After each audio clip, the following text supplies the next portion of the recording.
Hello everyone, कैसे आप लोग? आई होप सब अच्छा चल रहा होगा। आज इस लेक्चर में हम डिस्कस करने वाले हैं कैसे एथिक्स एंड रिलीजन आपस में इंटरकनेक्टेड है, उनका आपस में क्या रिलेशनशिप है। जो हमारे रिलीजियस टीचर थे ना, वो बहुत इंटेलिजेंट थे, बहुत दिमाग था उनमें। ये चीज मैं अभी प्रूव करूंगा आपको। ओके, अगर उन्होंने ह्यूमन नेचर को बड़े अच्छे से स्टडी किया है ना, तो उसमें उन्होंने दोनों चीजें नोटिस की है। ह्यूमन अगर रैशनल है तो इरेशनल भी है। ह्यूमन अगर सेल्फिश है वो ऑल्ट्रिस्टिक भी है। ठीक है, ऑल्ट्रिस्टिक जो मतलब सेल्फलेस काम करे।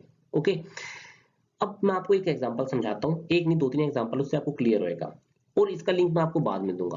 Okay, China double edge debt trap. हम सभी को पता है कि चाइना ने लोन दिया श्रीलंका को हम्बन तोता डेवलप करने के लिए। अब हम्बन तोता से रेवेन्यू आया नहीं है, अल्टीमेटली क्या हुआ, अब वो लोन डिफॉल्ट कर गए हैं। अब चाइना ने कहा भाई हम्बन तोता हमें दे दो, और उनको देना पड़ा 99 ईयर्स के लिए।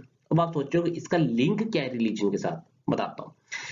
दूसरी न्यूज, हम सभी को पता है आजकल बड़े इंस्टेंट लोन ऐप चल रही हैं, जो क्या करेंगे, जैसे अगर आप कहोगे ना भाई मुझे लोन चाहिए 1 लाख, को कहेंगे जी झट से लो। लेकिन आप ये चीज नहीं देखोगे, वो एक ट्रैप है। क्या ट्रैप है भाई? वो जो इंटरेस्ट रेट ले रहे हैं ना आपसे, वो बड़ा महंगा होगा, और फिर वो आपको एक्सप्लॉइट करेंगे।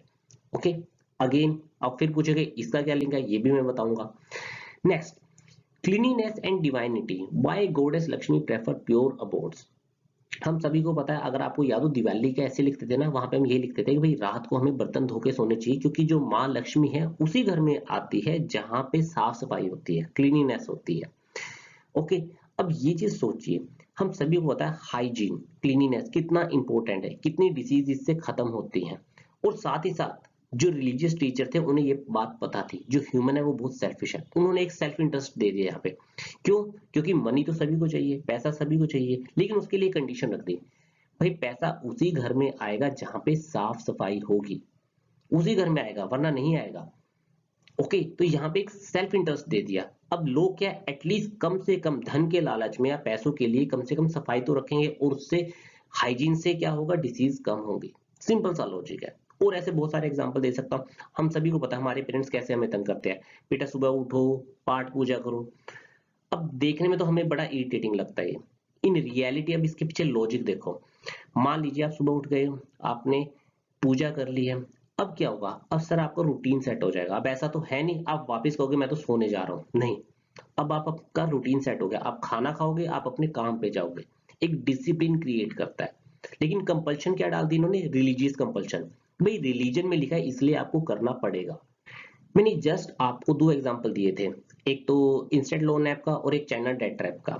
अब क्या आपको पता है इस्लाम में जो इंटरेस्ट लेना, इंटरेस्ट पे पैसे देना और इंटरेस्ट पे पैसे लेना दोनों हराम है, दोनों सिन है, दोनों पाप है। अब समझ में आया क्या लॉजिक है? अब रिलीजियस रीजन दे दिया, रिलीजियस कंपल्शन डाल दिया कि भाई अगर आपने ऐसा किया तो ये पाप है, आप नर्क में जाओगे, जहन्नुम में जाओगे। इस तरह रिलीजन हमारा जो कंडक्ट है वो इंप्रूव करता है, हेल्प करता है हमें एक बेटर ह्यूमन बनाने में। हम सभी को पता है लोग कैसे एक्सप्लॉइट करते हैं, लेकिन अब जो इस्लाम के प्रिंसिपल्स को फॉलो कर रहा होगा तो वो ये चीज नहीं करेगा। पर एट द सेम टाइम आपको हार्ड लाइनर भी नहीं बनना है। अब आप ये नहीं कहोगे यार मैं तो बैंक में पैसे ही नहीं रखूंगा। अगर ऐसा होता ना सर, इस्लामिक कंट्रीज में बैंक होते नहीं। क्या आपको पता है स्टेट बैंक ऑफ पाकिस्तान भी है? अगर वो इस्लामिक कंट्री ना, हम सभी को पता है, लेकिन बैंक तो है ना। पर्पस क्या है रिलीजन का? पर्पस ये है सर, आप एक्सप्लॉइट ना करो इंटरेस्ट के नाम पे, किसी की इकोनॉमिक कंडीशन को एक्सप्लॉइट ना करो। सिमिलरली एक और कंसेप्ट है इस्लाम में, ज़कात।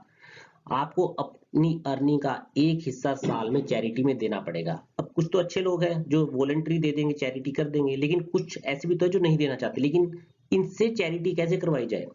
रिलीजियस कंपल्शन से। भाई अगर आप चैरिटी नहीं करोगे तो आपको नर्क में झोंका जाएगा। ये रूल बना दिया। इसी तरह रिलीजन हमारे जो कंडक्ट है उनको इम्प्रूव करता है, हेल्प करता है हमें एक अच्छा इंसान बनाने में। मैं फिर से रिपीट कर देता हूँ, relationship between ethics and religion, both try to improve human conduct and ask us to choose righteous path, both but the basis is different. In religion fear and love is used to make human fall in line. कि भाई reason क्या है, अगर नहीं करोगे तो fear है, करोगे तो प्यार है। अगर आपको याद हो, हमें हिंदुइज्म में एक और चीज बोली जाती है ना, मोक्ष की प्राप्ति। वो कैसे होगी? अच्छे काम करके होगी ना, वरना नहीं होगी। वो तभी होगी जब आप अच्छे काम करोगे। In ethics, it is societal force which improve our conduct. अगर आपको पता हो, मैंने बताया था कि एथिक्स में क्या है, सोसाइटल फोर्स होता है, सोसाइटी आपको फोर्स करती है अच्छे काम करने के लिए, अगर आप नहीं करोगे तो आपको क्या कर दिया जाएगा, बॉयकॉट कर दिया जाएगा, सिंपल सा लॉजिक है।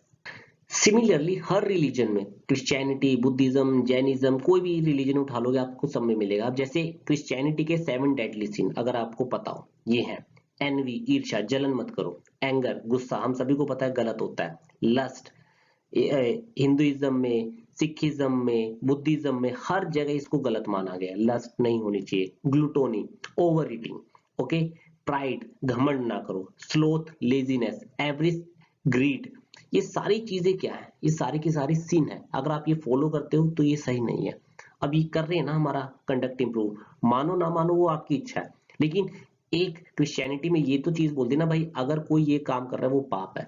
अब दिमाग में किसी ना किसी की तो फिट बैठेगी ना भाई, यार एंगर अच्छी चीज नहीं है, ग्रीड अच्छी चीज नहीं है, लेजीनेस अच्छी चीज नहीं है, ज्यादा ओवर ईटिंग अच्छी चीज नहीं है। अब ये कर रहे हैं ना हमारा कंडक्ट इंप्रूव, यही है सर। ऐसे ही अगर आप देखोगे, mostly ethics and religion overlap करते हैं। प्रॉब्लम कहाँ जाती है, हार्ड लाइनर, जब आप हार्ड लाइनर बन जाते हो वहां पे दिक्कत आ जाती है। अब ये जितने भी कंजर्वेटिव इस्लामिक ग्रुप है वो क्या कर रहे हैं, इस्लामिक टेररिस्ट ग्रुप सॉरी, वो क्या कर रहे हैं, वो फंडामेंटलिस्ट बन रखे हैं। अब वो बिल्कुल जैसे अब वुमेन है, वुमेन की उनकी वहां पे जो एग्जांपल लेते हैं अफगानिस्तान का, वहां पे कितनी बुरी हालत है। ये नहीं है सर, वो बस मोल्ड कर रहे हैं, इंटरप्रेट कर रहे हैं गलत तरीके से, और उसका मिसयूज किया जा रहा है, और इसीलिए इस्लामोफोबिया बढ़ रहा है।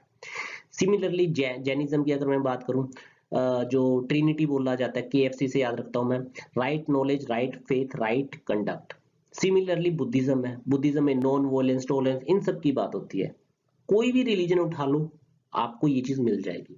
अब जो पीवाईक्यू आए हैं, बुद्धिज्म पे ऑलरेडी आ चुका है, सिखिज्म पे ऑलरेडी आ चुका है, तो मोस्ट प्रोबेबली क्वेश्चन जो आएगा हिंदुइज्म पे आएगा, इस्लाम पे आ सकता है, ओके, क्रिश्चियनिटी पे आ सकता है। तो आपको ये एग्जांपल कोट करने पड़ेंगे और प्रेजेंट कंटेक्स्ट में लिखना पड़ेगा। जैसे मैंने इस्लाम का बता दिया ना आपको, कि डेट ट्रैप का बता दिया, इंस्टेंट लोन ऐप का बता दिया, ये सारी चीज आपको मेंशन करनी पड़ेगी क्योंकि क्वेश्चन ही इस तरह का है। ओके, आई होप आपको ये चीज समझ में आई होगी। इन केस कोई डाउट हो प्लीज लेट मी नो, और आप मेरे जो नोट्स है वो डाउनलोड कर सकते हैं मेरे RS एथिक्स चैनल से। Okay, bye.